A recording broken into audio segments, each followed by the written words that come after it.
राधे राधे साथियों, स्वागत है आप सभी का आपके अपने चैनल प्रोग्रेस पॉइंट में। और मैं हूं ऋचा। साथियों, यूपीएचईएससी असिस्टेंट प्रोफेसर 2021 इसके अंतर्गत एजुकेशन और बीएड में जिसने भी अप्लाई किया है वो इस प्रैक्टिस सेट को अच्छे से देख सकते हैं, क्योंकि यहीं से आपके 100% क्वेश्चन आने वाले हैं।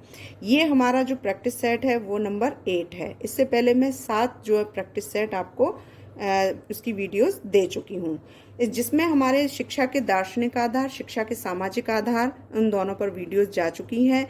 और यहाँ पर शिक्षा के मनोवैज्ञानिक आधार जो हमारी वीडियो है आज की, इससे पहले यानी कि हमारा प्रैक्टिस सेट 7 वो भी शिक्षा के मनोवैज्ञानिक आधार पर ही आधारित था। उन सभी के मैं लिंक जो है डिस्क्रिप्शन बॉक्स में डाल दूंगी, तो अगर आप चाहें तो उसको भी देख सकते हैं। साथ ही साथ मैं आपको ये भी बता दूं कि एमएड और पीएचडी जिन्होंने एजुकेशन में पीजीटी में एजुकेशन में डाला है और साथ में जो नेट एजुकेशन से कर रहे हैं, उनके लिए भी ये बहुत महत्वपूर्ण प्रश्न है। तो यहीं से प्रश्न हमेशा आते हैं और इसी में से प्रश्न आपके आएंगे। यहाँ पर जो प्रैक्टिस सेट होता है वो मेरा 50 क्वेश्चंस का होता है। अब यहाँ पर मैं आपको बता दूं, हायर एजुकेशन से संबंधित जितनी भी आपकी परेशानियां होती हैं, अगर आप उनके अंदर कोई भी परेशानी है उसका समाधान यदि आप चाहते हैं तो मुझे व्हाट्सएप पर कांटेक्ट कर सकते हैं। और व्हाट्सएप नंबर जो है मेरा वो आप नोट कर सकते हैं। नंबर है मेरा 9760529776। इस नंबर पर आप मुझे व्हाट्सएप मैसेज कर सकते हैं और यहाँ से अपनी हायर एजुकेशन से संबंधित कोई भी जानकारी अगर आपको लेनी है तो वो आप ले सकते हैं। साथ ही साथ मैं आपको ये भी बता दूं कि हमारे बीएड के जो एग्ज़ाम होने वाले हैं उनकी प्रश्न श्रृंखला जो है, और वहाँ से आपके प्रश्न 100% उसी में से आने हैं, इस चीज़ की मैं गारंटी लेती हूँ। तो वहाँ पर आप उस वीडियो को भी देखना बिल्कुल ना भूलें। जो पहली बार चैनल पर आए हैं तो प्लीज़ चैनल को सब्सक्राइब ज़रूर कर लें, ताकि आपको हायर एजुकेशन से संबंधित जितनी भी जानकारियाँ हैं, जिसमें बीएड है, एमएड है, पीजीटी है, टीजीटी है, टेट है, सीटेट है, एजुकेशन नेट इत्यादि जितनी भी हमारी वीडियोस होती हैं इन्हीं के ऊपर होती हैं। तो आप उनको देखना बिल्कुल ना भूलें और चैनल को सब्सक्राइब कर लेंगे तो नोटिफिकेशन आपको मिल जाएगा समय से। तो अब वीडियो को हम स्टार्ट करते हैं। यहाँ पर आप ये देख रहे हैं यूपीएचईएससी असिस्टेंट प्रोफेसर 2021, जिसमें एजुकेशन और बीएड का हमारा मुख्य है, लेकिन एमएड से संबंधित हमारे बहुत सारे ऑब्जेक्टिव क्वेश्चन पैटर्न हमारा चल रहा है, तो उससे भी संबंधित हमारे प्रश्न भी इसी में से आएंगे, तो वो यहाँ पर वो भी देख सकते हैं। पीजीटी एजुकेशन के अंदर जिसने भी अप्लाई किया है या नेट एजुकेशन में जिसने भी अप्लाई किया है वो भी इसको अच्छे से देखें, क्योंकि ये वो सीरीज है जहाँ से आपके 100% प्रश्न आते हैं। और वही मेरा हमेशा यही प्रयास रहता है कि मैं वही सटीक क्वेश्चन लेकर के आऊं जो आप कर सकें और जो आने की संभावना होती है। तो आप देख सकते हैं इसे। अब हम वीडियो को स्टार्ट करते हैं। पहला क्वेश्चन जैसे हमारा आता है, थॉर्नडाइक के अधिगम के प्रभाव के नियम का तात्पर्य है किसी क्रिया को करने के बाद। तो यहाँ पर जो आंसर आया है वो है बी, प्रभाव संतोषजनक हो, यानी कि प्रभाव संतोषजनक होना चाहिए। ये थॉर्नडाइक के जो अधिनियम के प्रभाव के नियम का जो तात्पर्य है उनका यही है कि प्रभाव संतोषजनक होना चाहिए। तो आंसर आता है बी। अगला क्वेश्चन, थॉर्नडाइक के अधिगम के अभ्यास के नियम के अनुसार प्राथमिक कक्षाओं में उद्दीपन अनुक्रिया, यहाँ पर स्टिमुलस रिएक्शन संबंध सुदृढ़ करने हेतु यह क्रिया करानी चाहिए। तो वो है आवृत्ति अभ्यास, यानी कि ड्रिल। ड्रिल का मतलब होता है एक अभ्यास। अभ्यास जब तक बच्चा, यहाँ पर जो बताया है वो प्राथमिक कक्षाओं में जो बताया है यहाँ पर, कि एक बच्चा किसी भी अभ्यास को जब तक नहीं करता, बच्चा ही नहीं अगर एक बड़ा भी करता है तो वो अभ्यस्त हो जाता है, तो खासकर बच्चों को तो अभ्यास कराया जाता है। तो यहाँ पर उन्होंने ये आवृत्ति अभ्यास के ऊपर रखा है, क्योंकि एक प्राथमिक कक्षाओं में पठन को ज़्यादा महत्वपूर्ण नहीं दिया जाता। खेल प्रवृत्ति को कहा जा सकता है, परंतु खेल प्रवृत्ति के माध्यम से भी ज़्यादा जो महत्वपूर्ण बताइए वो एक आवृत्ति अभ्यास बताइए। जब तक उस चीज़ को नहीं करेगा बालक, तो यहाँ पर उस ड्रिल को रखा हुआ। तो आंसर आता है इसमें ऑप्शन ए। अगला क्वेश्चन है, किशोर किशोरियों में इस भेद के कारण परस्पर आकर्षण होता है। तो आंसर आता है लिंग भेद, यानी कि किशोर किशोरियों में जो भेद होता है वो लिंग भेद के कारण ही परस्पर आकर्षण होता है। अब यहाँ पर अगर विपरीत लिंग होता है तभी आकर्षण का जो होता है, अदरवाइज अगर एक ही समान होते हैं तो वहाँ पर वो आकर्षण नहीं होता। तो ऑप्शन इसमें सी है। बच्चों में सामाजिक विकास हेतु शिक्षक को उनमें इस प्रक्रिया का विकास करना चाहिए, तो वो है समाजीकरण। आंसर है डी। बालकों के संवेग यानी कि इमोशंस उनकी निम्नांकित प्रक्रिया में सहायक होते हैं, तो वो होता है समायोजन। ऑप्शन सी।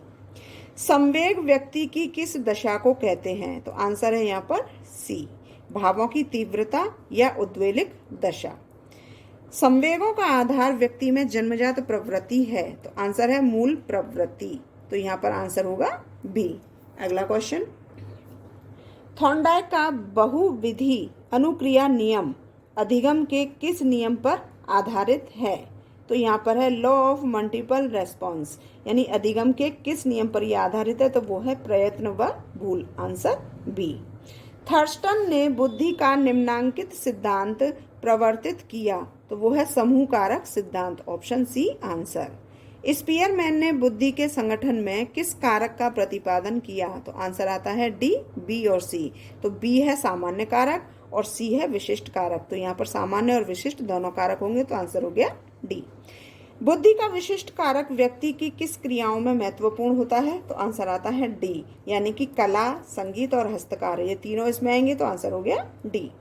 बुद्धि अमूर्त चिंतन की योग्यता है, यह कथन है टर्मैन। आंसर है बी।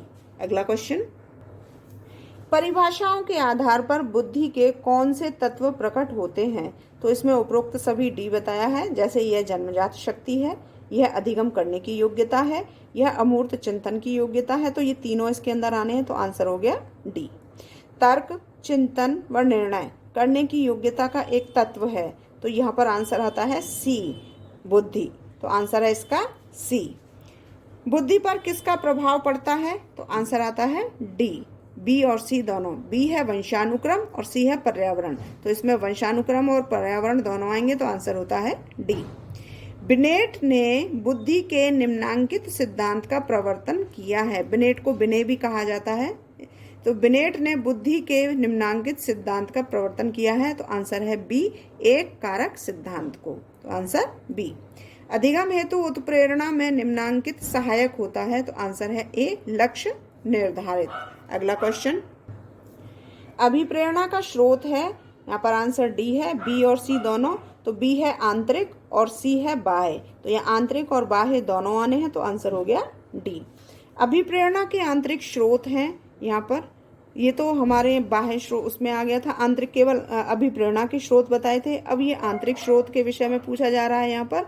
तो अभिप्रेरणा के जो आंतरिक स्रोत हैं वो ए और बी दोनों हैं, यानी कि आवश्यकताएं और अभिप्रेरणा, तो यहाँ पर ए और बी दोनों हैं, तो आंसर हो गया डी। अभिप्रेरणा यानी मोटिवेशन के बाह्य स्रोत का स्वरूप हो सकता है, ये आंतरिक हो गया, अब यहाँ पर ये बाह्य स्रोत हो गया। तो यहाँ पर जो पूछा गया है वो है यह सभी, जैसे कि प्रशंसा, निंदा और पुरस्कार, तो ये तीनों आने हैं, तो आंसर हो गया डी। शाब्दिक बुद्धि परीक्षणों की परिसीमा यह है कि वह, आंसर डी बताया है इसमें ए और सी, यानी ए है परीक्षण की भाषा जानने वालों के लिए होता है और सी है परीक्षार्थी के सामाजिक, सांस्कृतिक व आर्थिक तत्वों से प्रभावित होता है, तो आंसर इसमें हो गया हमारा डी, ए और सी, आंसर हो गया डी। अगला क्वेश्चन है, अशाब्दिक बुद्धि परीक्षणों में शब्दों के स्थान पर किनका प्रयोग होता है, तो यहाँ पर डी आंसर आता है, तो इसमें ए है रूपरेखाओं, बी है चित्रों, सी है ज्योमितीय, ज्यामितीय होता है इसमें, ज्यामितीय आकृतियों, और आंसर इसमें तीनों ये आ गए, तो हो गया डी।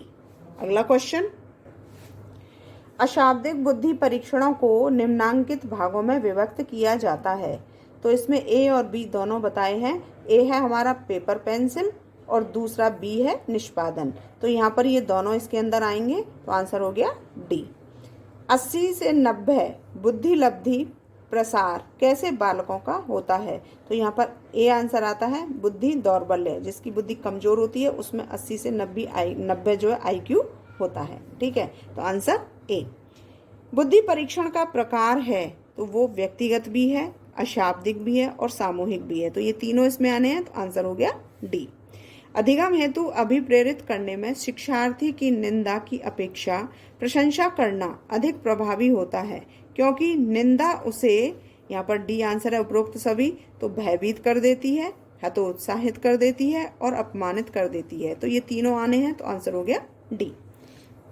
शिक्षण प्रक्रिया में नवीनता व रोचकता लाने में छात्र अधिगम हेतु, यहाँ पर ऑप्शन बी आंसर आता है, अभिप्रेरित होते हैं। आंसर हो गया बी। ऑलपोर्ट ने व्यक्तित्व के ये गुण भी माने हैं, जिसमें बी और सी दोनों आने हैं। तो बी है बुद्धि और सी है सामाजिकता। तो आंसर है इसका बी और सी दोनों। तो आंसर ऑप्शन डी। खेल या नाटक विधि व्यक्तित्व परीक्षण की किस प्रकार की विधि है? तो आंसर है प्रक्षेपण यानी कि प्रोजेक्टिव। तो ये हमारा आंसर सी। व्यक्तित्व मापन की आत्मनिष्ठ विधियों में निम्नांकित प्रमुख है। तो आंसर इसमें डी आता है, उपरोक्त सभी, जैसे आत्मकथा, प्रश्नावली और साक्षात्कार। तो ये तीनों आने हैं। तो आंसर हो गया डी। पावलोव ने शास्त्रीय अनुबंधन का प्रयोग एक कुत्ते पर करते हुए कौन से दो उद्दीपनों को प्रयुक्त किया? तो वो है यहाँ पर ऑप्शन डी, बी और सी। बी है घंटी बजाना और सी है भोजन देना। तो ये यहाँ पर बी और सी दोनों आएंगे। तो आंसर हो गया यहाँ पर डी। अब यहाँ पर आप ये देखेंगे कि कभी कभी प्रश्न ऐसा हो जाता है कि जहाँ पर हम भ्रमित हो जाते हैं, जैसे कि ऑप्शन ए में भी ये दे रखा है। आप ये भी कह सकते हैं कि घंटी बजाना व भोजन देना, तो ये तो दोनों इसी में ही आ गए, तो हम ए भी लिख सकते हैं। बिल्कुल, अगर यहाँ पर आपके सामने ऑप्शन में ये दोनों इस तरीके से दिया जाता है तो आप यहाँ पर इसमें इस तरीके से इसको लगाएं। और अगर यहाँ पर बी और सी दोनों नहीं दे रखा है, केवल यहाँ पर ये दोनों दे रखा है और इनकी जगह कुछ और दे रखा है, तो यहाँ पर ए लगाएं। इस तरीके से कर सकते हैं, क्योंकि आंसर ये वही है जो यहाँ पर शो कर रहा है। तो आप यहाँ पर इस तरह से कभी कभी ये हमें भ्रमित करने हेतु कुछ प्रश्न इस तरह से भी आ जाते हैं। तो यहाँ पर ऑप्शन डी है हमारा आंसर के रूप में।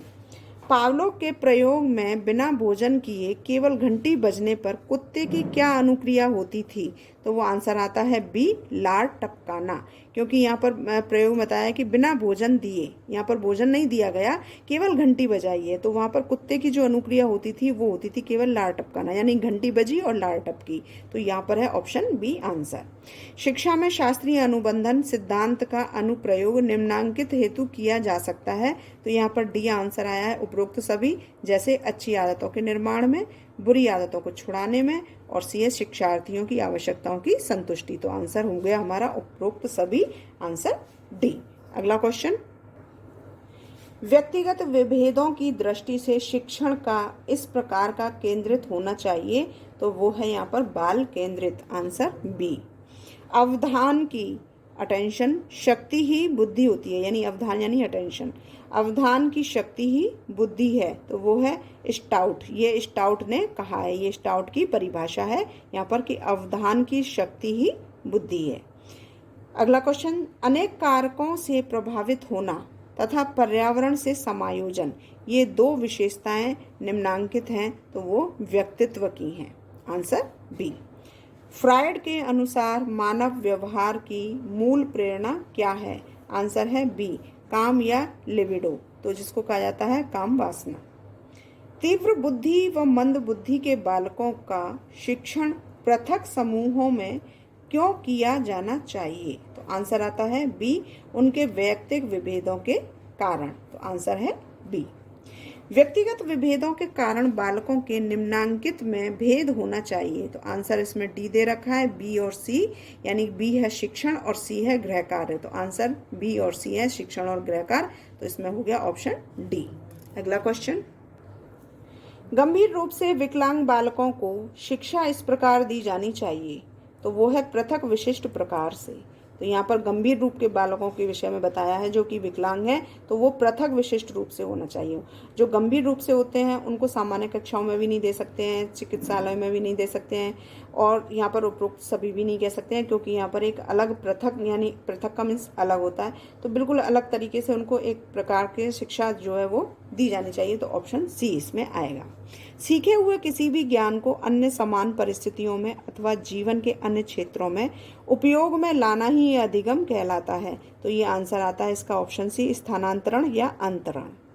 किशोरावस्था में बालक में निम्नांकित योग्यता का विकास होता है। तो वो आंसर आता है डी, उपरोक्त सभी, जैसे तथ्यों के सामान्यीकरण, अमूर्तकरण और स्मृति व कल्पना। तो ये तीनों इसमें आ गए। तो आंसर हो गया डी। दिवा स्वप्न, यानी कि डे जो ड्रीमिंग होती है, वहाँ देखने की जो प्रवृत्ति है वो बालक की किस अवस्था में पाई जाती है? तो वो होती है किशोरावस्था में, क्योंकि यही वो अवस्था होती है जहाँ बच्चे दिन में भी सपने देखते हैं। परिपक्वता यानी मेच्योरिटी तथा बुद्धि लब्धि यानी IQ बालक के निम्नांकित विकास का कारण है, तो वो है मानसिक, बिल्कुल मानसिक रूप जो से होता है वही परिपक्वता भी मानसिक रूप से आती है और बुद्धि लब्धि उसकी जो IQ होता है वो भी मानसिक रूप से ही आंका जाता है। तो यहाँ पर ऑप्शन बी आंसर है। बुद्धि लब्धि यानी IQ बालक के किस विकास की सूचक है, तो वो है मानसिक। यहाँ पर ऑप्शन सी आंसर है। अगला क्वेश्चन, बालक के सामाजिक विकास में निम्नांकित प्रमुख कारक हैं, तो यहाँ पर ऑप्शन डी उपरोक्त सभी बताया है, तो जिसमें शाला का प्रभाव, सामुदायिक प्रभाव और पारिवारिक प्रभाव, ये तीनों इसमें आने हैं, तो आंसर डी। बुद्धि के सामूहिक परीक्षण यानी कि ग्रुप टेस्ट जो होते हैं वो प्राय निम्नांकित प्रकार के होते हैं, तो वो है पेपर पेंसिल प्रकार के, तो ऑप्शन ए आंसर। 1949 की वेशलर मापनी इस आयु वर्ग के लिए प्रयुक्त है, तो वो है यहाँ पर ऑप्शन सी 5 ईयर्स यानी 5 वर्ष।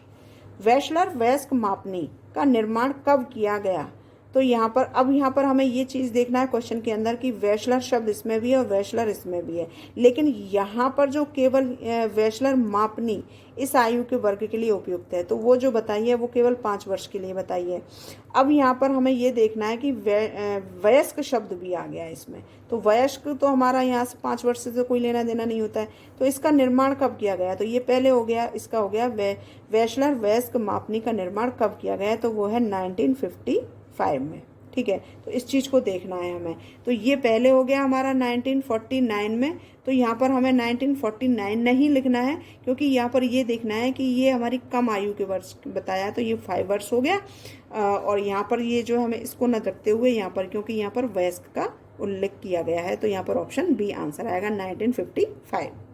सामूहिक बुद्धि परीक्षणों का विकास 1917 में किस नाम से हुआ, तो वो है हमारा आर्मी अल्फा, तो यहाँ पर ऑप्शन सी हमारा आंसर होता है। तो इस प्रकार से हमने यहाँ पर ये जो प्रैक्टिस सेट देखा है नंबर 8 का, इसमें वो इम्पोर्टेंट क्वेश्चन है जो हमारे एग्जाम में आने वाले हैं। हम चाहे PGT एजुकेशन में दें, हम चाहे नेट का एजुकेशन में दें, हम चाहे यहाँ पर BEd जो असिस्टेंट प्रोफेसर के लिए हमारी अप्लाई किया है UPHESC के अंतर्गत, वहाँ पर उसको दें, जो एजुकेशन और BEd दोनों के लिए। तो ये वो महत्वपूर्ण प्रश्न है जो हमारे प्रश्न उसमें एग्जाम में आने की 100% संभावना है, तो आप इसको अच्छे से देख सकते हैं।